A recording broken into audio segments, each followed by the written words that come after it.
Well, thank you very much, everybody. We have a extremely respected man in the Oval Office today, and a friend of mine for a long time, a very good friend of mine. And I'm very proud of the job he's done. What he's done is incredible in terms of human rights and everything else. And he's the Crown Prince, the future king, and I just want to pay my greatest respect to your father, King, who is an amazing man. I met him early on. He greeted me at the airport at an age that was pretty high up there, and it was about 117 degrees, and he was standing on the red carpet as I came out of the plane. And he's amazing. And when I met his brilliant son, it was at the Oval Office. Shortly thereafter, you came in representing the country, and I called the father. I said, "This guy is fantastic." And I don't know if that helped you or hurt you, but obviously it couldn't have hurt too much, because here you are, right? So we had a great meeting, and the office has changed quite a bit, and we inherited a mess. You actually told me you thought the country was in big trouble. I'm not going to use the exact word that you use. I refuse to say that you thought our country was dead a year and a half, 2 years ago, but our country was in trouble, and now we have the hottest country in the world. You said that also. And we do. We have the United States is right now the hottest country in the world. And between the tariffs and the election, November 5th election, we've done things that nobody can believe. $21 trillion will be the amount invested in the United States or committed to invest in 1 year. So I'm here 9 months. We're up to almost $18 trillion. Biden, as an example, the Biden administration, if you call it that, it's not to me, it was the Biden lack of administration. They were less than $1 trillion for 4 years. We're going to be $21 trillion for 1 year. I think that's hard to believe. The biggest in history was a certain country, $3 trillion. We're going to be $21 trillion. On top of that, prices are coming down. We inherited a mess with high prices. The worst inflation in the history of our country. We had inflation that was a single 4 years, the worst inflation in the history of the United States. Gas prices through the roof, and that's after destroying our petroleum reserve, which was meant for wars and big emergencies, not to try and win an election. They opened up the reserve so that people get $3 less in gasoline, and it didn't work. They got about 3 cents less, because as big as those reserves are, they're peanuts when you're talking about that kind of traffic. And we're rebuilding the reserves. We're doing all of this, and we've done a job. We're also bringing down prices very substantially, and we've already brought them down very, very substantially. Gasoline is way down. I think you'll be seeing $2 gasoline, but we're now at $2.50, $2.45. Some are lower than that. It was $4.50, $5, $6, $3.50, $3.75. Under Biden, all different numbers, but way high. And we have energy way down. But the biggest thing to me, because I know what it means in jobs, is the fact that we're at over $17 trillion, Scott, and we expect to be around $21 trillion in 1 year. And that's many times bigger than in history. The highest number was $3 trillion.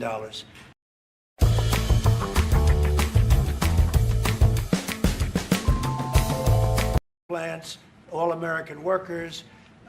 We've never been in a position like this. You can go back to the beginning. Our country has never been in a position like this, and it really is because of the fact that we use tariffs to bring all this money in. And you're going to see the results in a year when these plants start to open up. We have more plants under construction now than at any time in the history of our country. And these are big plants. These are the biggest plants anywhere in the world.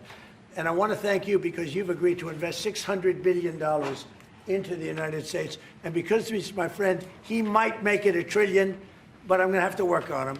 But it's 600. We can count on 600 billion, but that number could go up a little bit higher, yes, sir. I don't know. We'll see. But we appreciate it very much. So Saudi is going to be investing at least $600 billion, and that means investments in plants, in companies, money on Wall Street, and what it really means for everybody that really counts is jobs, a lot of jobs.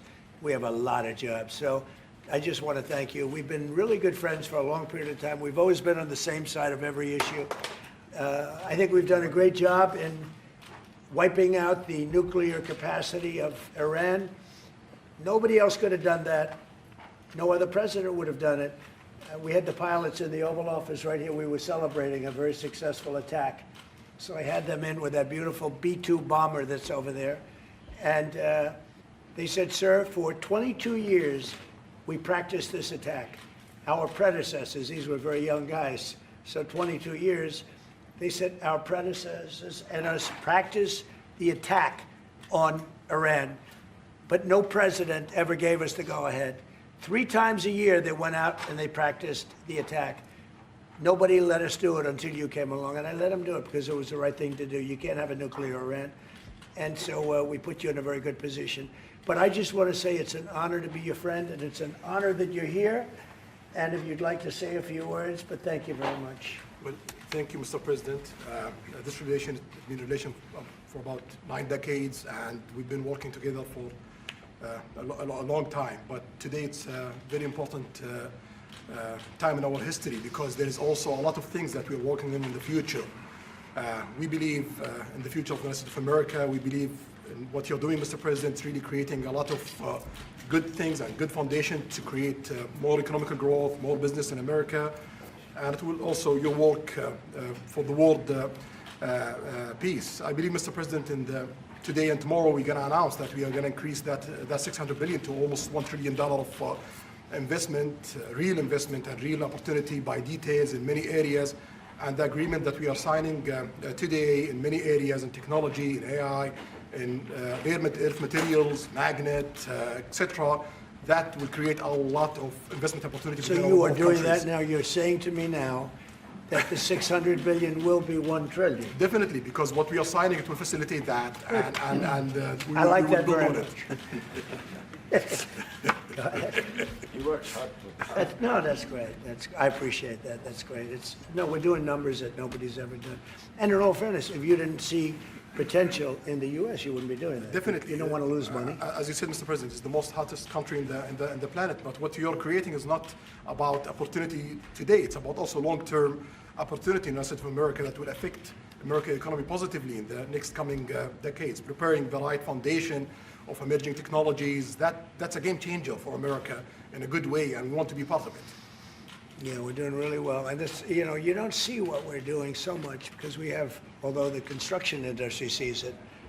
If you look at Caterpillar, who's been incredible, the tractors, everything else, the numbers that we're doing in construction are unbelievable.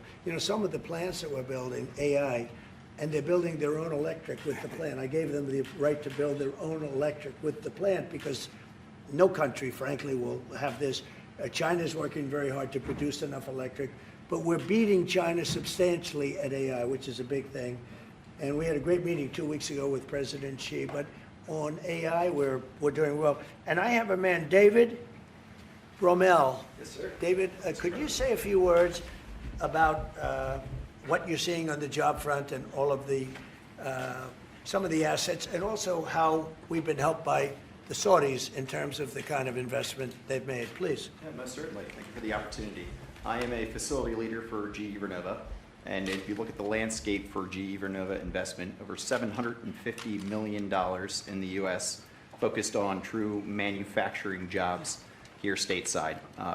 We're looking at tripling the output of our Greenville, South Carolina facility, where we make the gas turbines that are supporting U.S. needs as well as the Saudi Arabia needs. Right. So real jobs, $300 million in gas investment, resulting in over 500 pieces of new equipment being installed in the Greenville, South Carolina facility.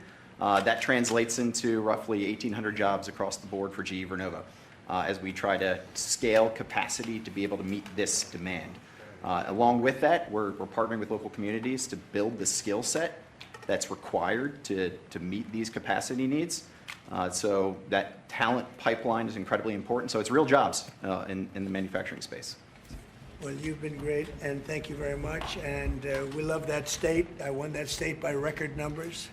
I won a lot of states by record. Texas, a lot of them by Indiana. We're working with Indiana or something right now. We won that. We won a lot of them by records, but that was one of them. I want to thank you very much. Say hello to everybody. Great job. You're doing a great job. Thank you. So just in wrapping up, we'll take a couple of questions, but I want to just tell you what an honor it is to be your friend. And I very much appreciate the investment of now $1 trillion, okay? I'm glad you got that out. I didn't want to be the one to tell them, but that's great news. We keep increasing, Mr. President. I know. Each time the opportunities are just increasing more and more. Well, the opportunities, right? You know, we're doing better. Even if you look back 6 months ago, I mean, now all of a sudden you feel even better. So, and I think we're only going to go in one way. Does anybody have any questions? Mr. President, have you approved the export licenses for advanced chips to Saudi Arabia? The export licenses? We are working on that. We're negotiating that right now. Marco, do you want to talk about that, or Scott? Well, I mean, that's part of what we may have announcements on that later today. But that's what we've been working on is the mechanics by which something like that could be achieved. And it's part of the broader process, part of this broader engagement and cooperation between our two countries. Certain levels of chips, yeah. And for the Crown Prince, Your Royal Highness, you're talking about $1 trillion of investment. Could the kingdom continue to do that with oil prices in the mid-60s? Yeah, we are not creating a fake opportunities to, please America, please President Trump. It's real opportunities.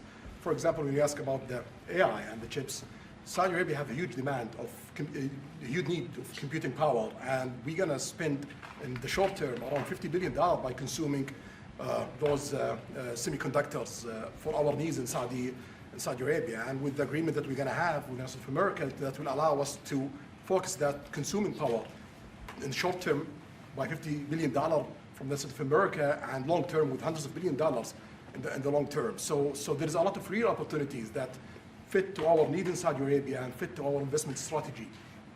Mr. President, is it appropriate, Mr. President, for your family to be doing business in Saudi Arabia while you're president? Is that a conflict of interest? And Your Royal Highness, the U.S. intelligence concluded that you orchestrated the brutal murder of a journalist. 9/11 families are furious that you are here in the Oval Office.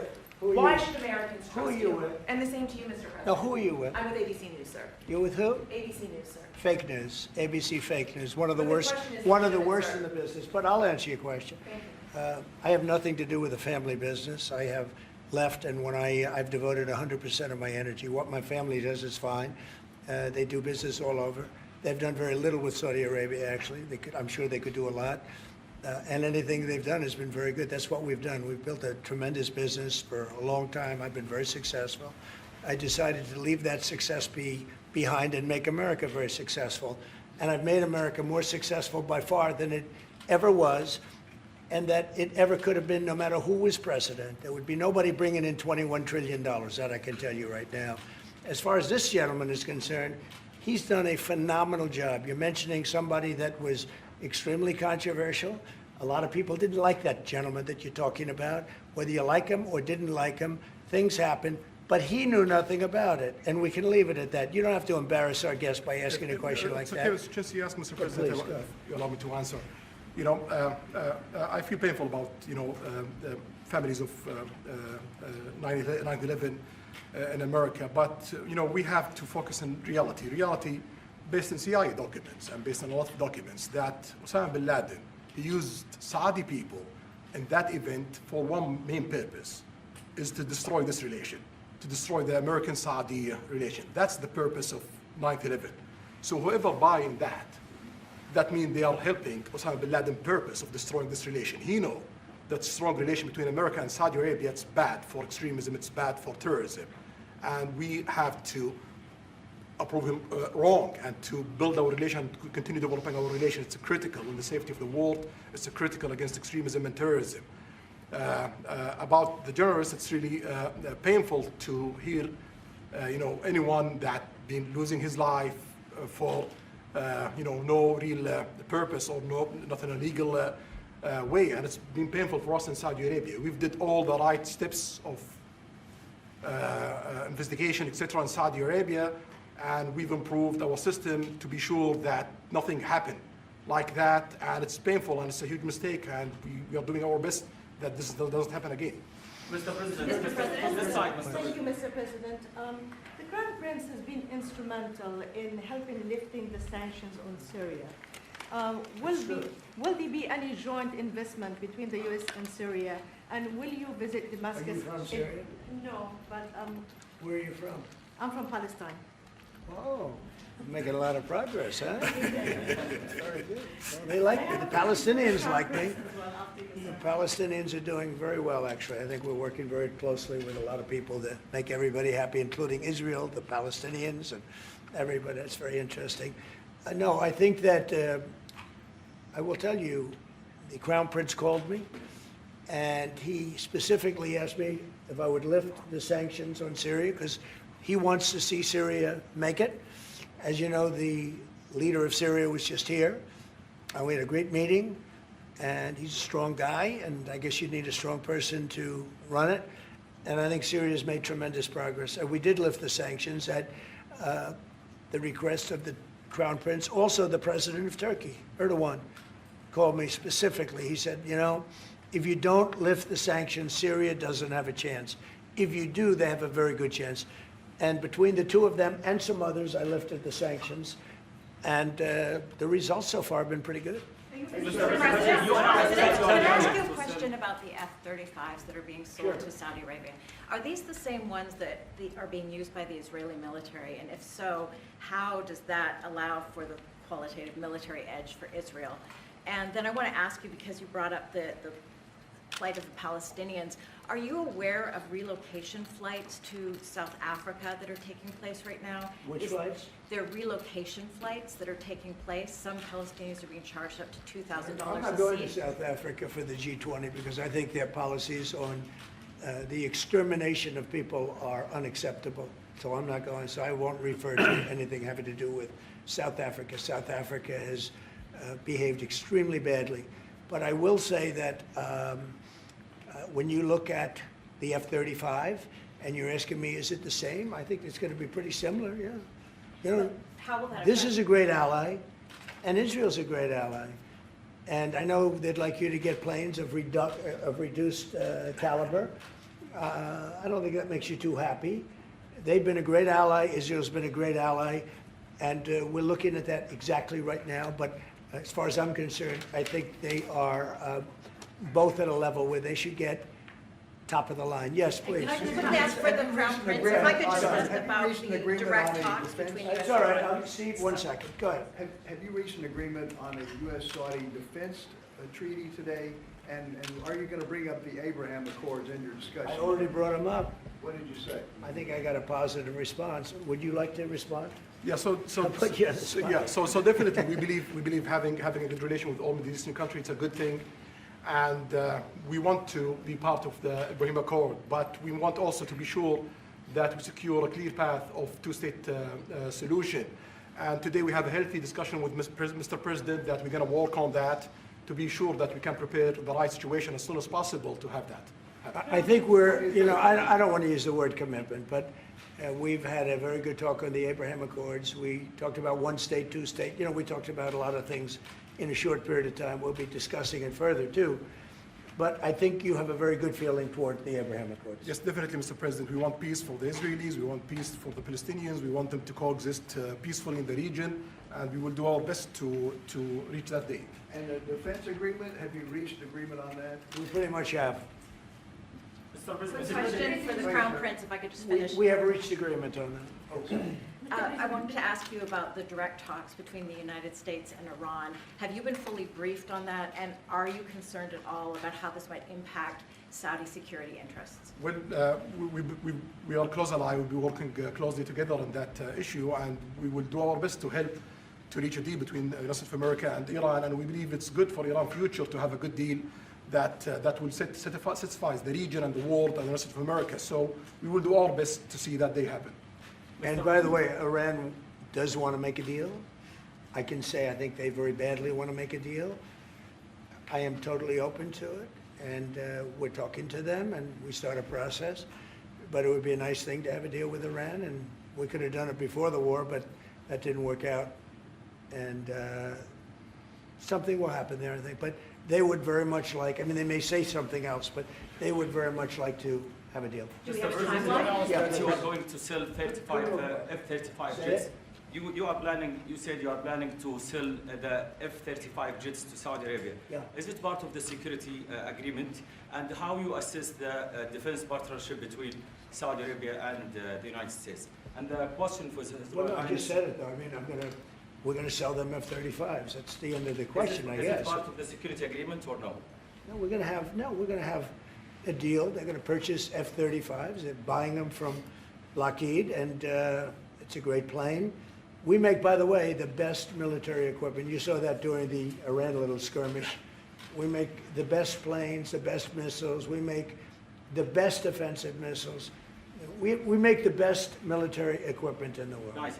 For His Royal Highness, I would like to ask you about how you see the cooperation between the United States and Saudi Arabia in the advanced technological field, especially AI, and how it will support Saudi Arabia to serve its goal to achieve the vision of 2030. Well, I will try to answer that in short, but definitely there's a lot of interest in many industries between Saudi Arabia and America, and we are signing a lot of agreements in different areas that would really add value to American economy, but also to add value to us in Saudi Arabia. And AI, it's critical for us because one of the long-term problems that we could have is lack of workforce. As you've seen in the past few years, some of them have reached 30% of the global immigration to Saudi Arabia.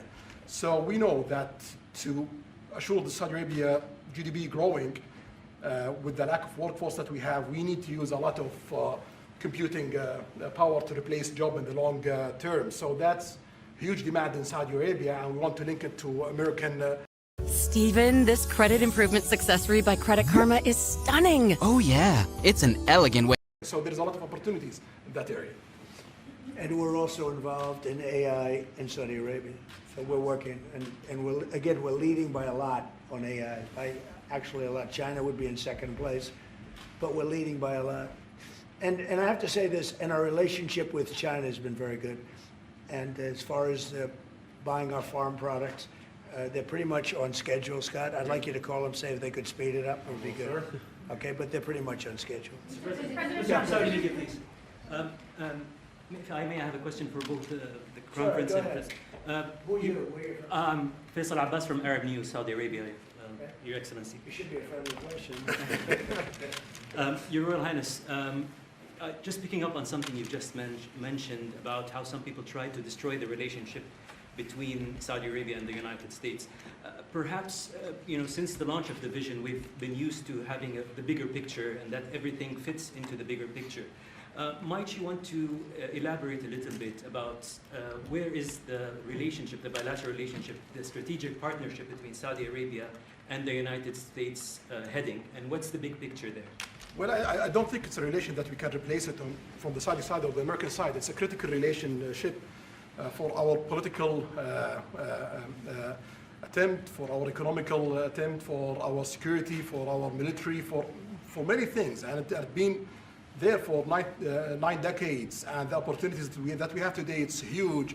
And it seems that it's going to get deeper in the next few decades. And what we are having today and tomorrow with President Trump, it's really a huge new chapter on this relation that will add value to both of us. You know, when you think about it, I'm just sitting here. You're with the future king, a man who's respected by everybody, a man that doesn't have to be doing this, really. I don't have to be doing it either. And yet we're sitting here taking questions, we didn't say, oh, you can't talk about this. And there's never been transparency like this, even in his country, but there's never been, in our country, that's been acknowledged. But we didn't put restrictions, and I'm saying it's sort of wonderful to be taking questions from all over the world.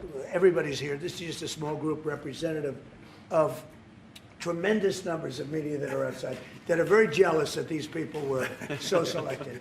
But they're representing a lot of people that are outside.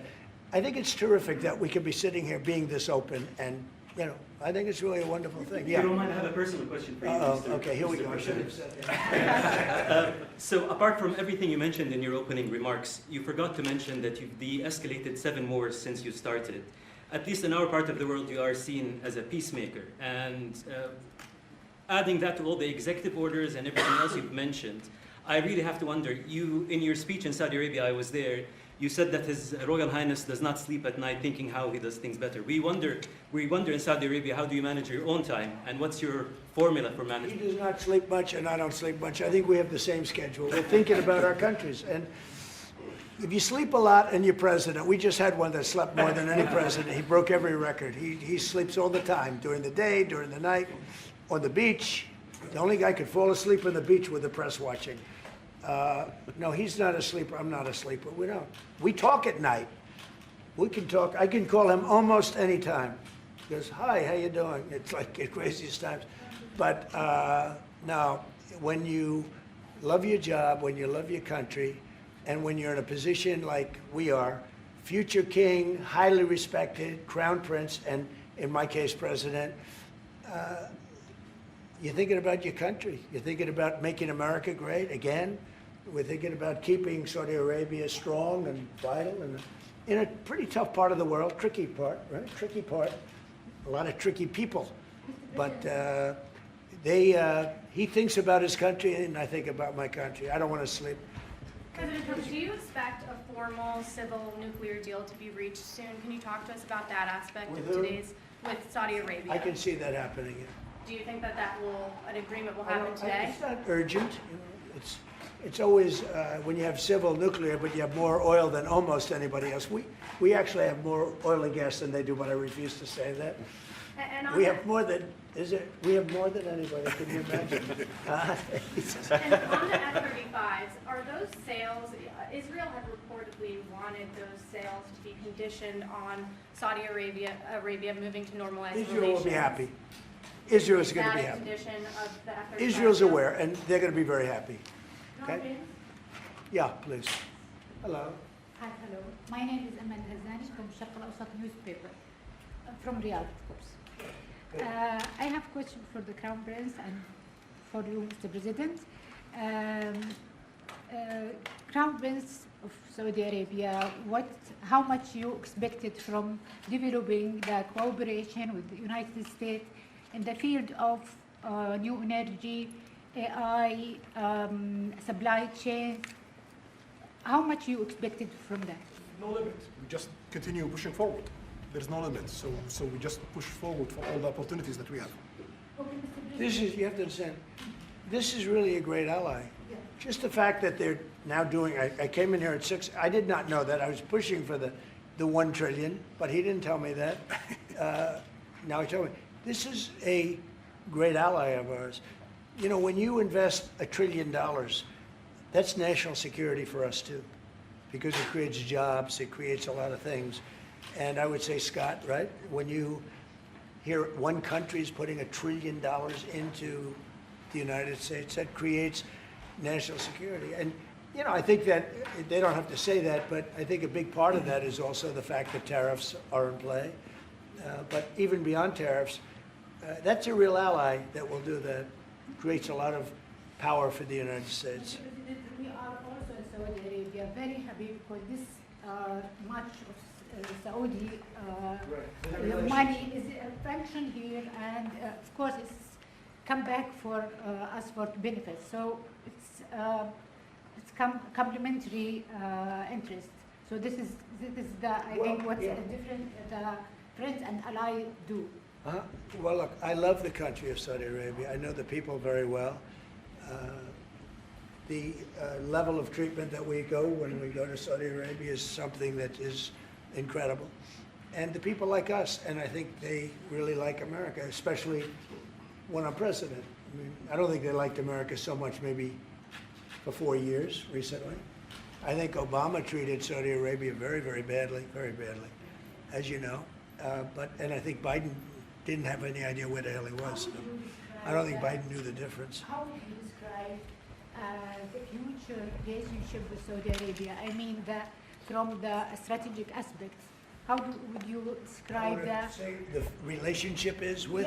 Yeah, a little bit of economic. I would say politics top of and the line. leadership. It's as good as it can. I don't think it can get much better. We have a country that trusts us, and that's why they make that investment. If they didn't trust us, they couldn't make that investment. And we trust them. They've been very reliable. Now I rebuilt our military in my first term.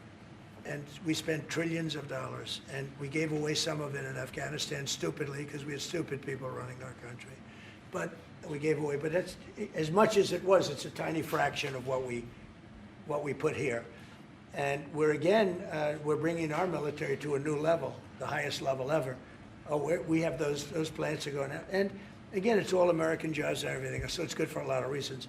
But as far as Saudi is concerned, no, I don't think our relationship could be better. I don't think they had a great relationship under Biden, and I don't think they had a great relationship under Obama. But they have a great relationship under Trump. When we did the Presidential Walk of Fame, you saw that, right? And we're walking, and I asked the Crown Prince, so outside of Trump, because I blow everyone away, who was the best president for Saudi Arabia? And you could, maybe, it's an interesting answer, I don't know. The Roosevelt, who started it, which is a Roosevelt. Democrat, and Reagan, he's one of the historical presidents that have close ties with Saudi Arabia. But we've worked with all presidents. Does Trump blow them all away? No, it's another league, Mr. President. Mr. President, And Trump doesn't give a fist pump. I grabbed that hand. I don't give a hell where that hand's been. I grabbed that hand. Remember Biden? He travels for 20 hours, gets out, and he gives a fist bump. No. When you get out of the plane and you got the future king and the man who's one of the most respected people in the world, you shake his hand. You don't give him a fist bump, right? We don't want to ask you about that, but I can't imagine you were thrilled. You were like a little bit surprised. He's a fantastic guy. You don't do that. Yeah, please. we're getting closer to the end of the year. Have you started the interviews for the Fed chair? Yes. Who have you interviewed? I think I already know my choice. Who is it? Well, I liked him, but he's not going to take the job. He refused. You like Treasury better, right? Much better, sir. So we are talking to various people, and frankly, I'd love to get the guy currently in there out right now. But people are holding me back. He's done a terrible job, hurting housing a little bit.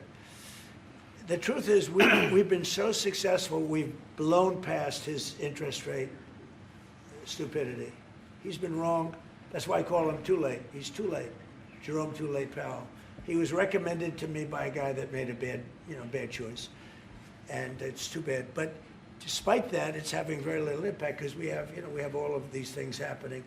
But it has an impact. But we have some very good people. Yes, sir. You'll be sitting down with them in the near future. And we have some surprising names, and we have some standard names that everybody's talking about.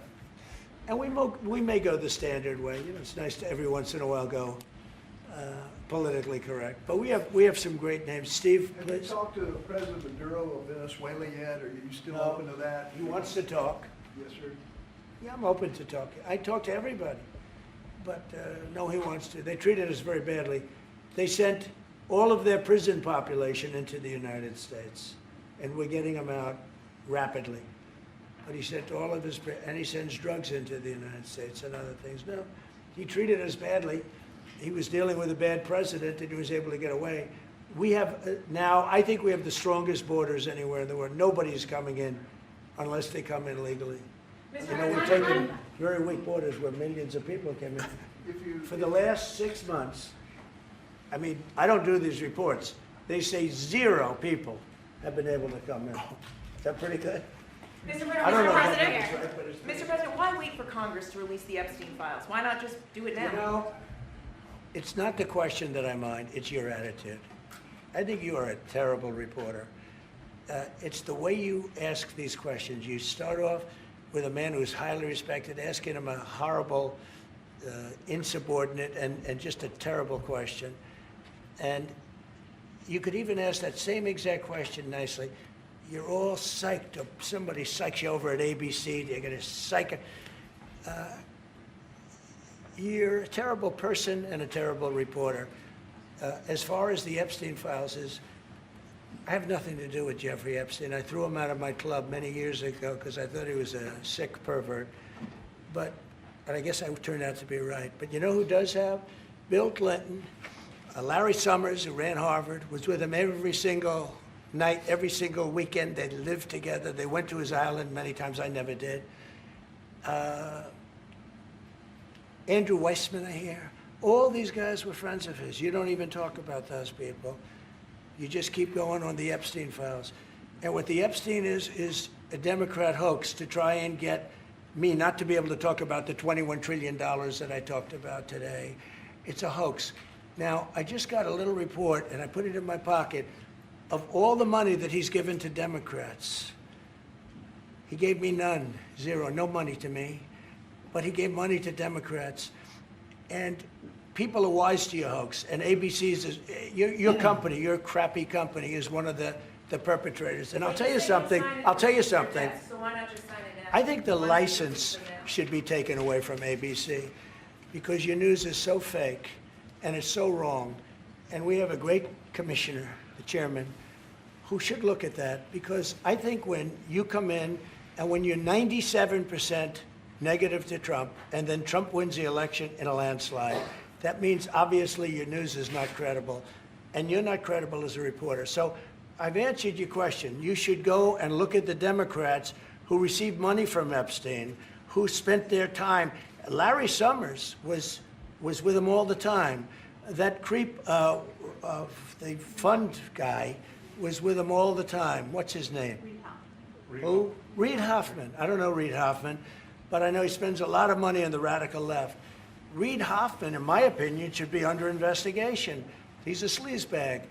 And those are the people, but they don't get any press, they don't get any news, and you're not after the radical left because you're a radical left network. But I think the way you ask a question with the anger and the meanness is terrible. You ought to go back and learn how to be a reporter. No more questions from you. Who else has a question? Prince, very quickly, I want to ask you, how much money is Saudi Arabia giving for Gaza reconstruction? We are in discussion about that. Still, there is no amount being It'll be a lot. named, but It'll be a lot. we will definitely help. Yeah, he's gonna, it's very important to him. And a quick follow-up, the International Security Force, given your pledge there would be no U.S. boots on the ground, what is the U.S. role going to be in that? And how do you sort of ratify the allegations that this could undermine Palestinian sovereignty and even the path to statehood? Look, I think we're going to get along great with the Palestinians, and we know their leadership.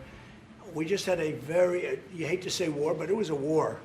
Very, very successful. And you could say really it was on behalf of everybody. We did that on behalf of everybody. And the outcome was extraordinary because we had the best pilots, the best equipment, the best planes, the best everything. And Israel bought the best equipment. They bought it from us. Everything's from us. It all starts here. This office, I was talking to the Crown Prince a little while. You walk into this office, for somebody from the outside, the Oval Office, it's the most powerful place in the world. You're standing right now in the most powerful place in the world. And no matter how big you are, these are the biggest people, the richest people. They walk into this office. It's special, isn't it? Look at him. He's so happy to be here. But you walk into this office. It's the Oval Office. And we've done a lot of good with this office. I've stopped actually 8 wars. I appreciated your question before. But I've actually stopped 8 wars. I have another one to go with Putin. I'm a little surprised at Putin. It's taken longer than I thought. But we stopped India and Pakistan. I could go through the list. You know the list better than I do. I'm very proud. And I stopped one that was almost ready to start again. You know, there was one that was ready to start. And they're doing very well. So and it all took place right here in the Oval Office, whether by telephone or whether by they came in. Many of these leaders have come in, and you know they signed their peace deals right here in the Oval Office. So no matter if it's the biggest business people in the world or the greatest leaders in the world, the biggest leaders in the world, like the gentleman on my right, everybody walks into the Oval Office and they say, wow.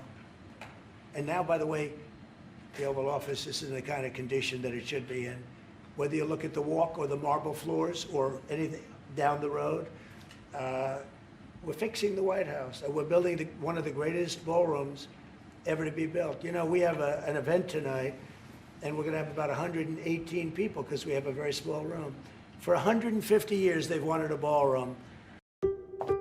I love that our patients have nearly 2,000 doctors to choose from. And you can see an urgent care doctor in person or through our app. Anytime, day or night. We're here to give you the exceptional care you deserve. Kaiser Permanente.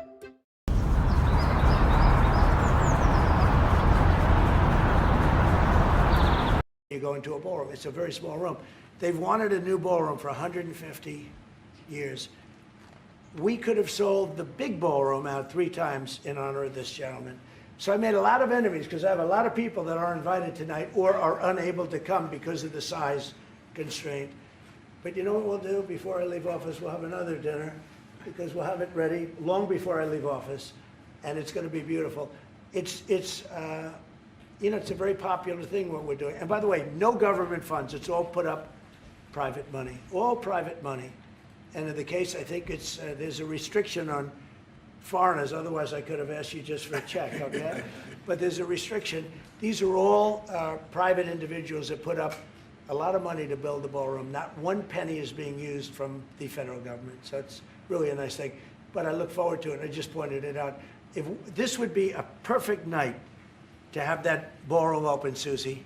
If we had that open, we'd have a lot of people very happy. Right now, we have a lot of unhappy people because they all want to be with us tonight to honor this great man. Thank you all very much. Thank you.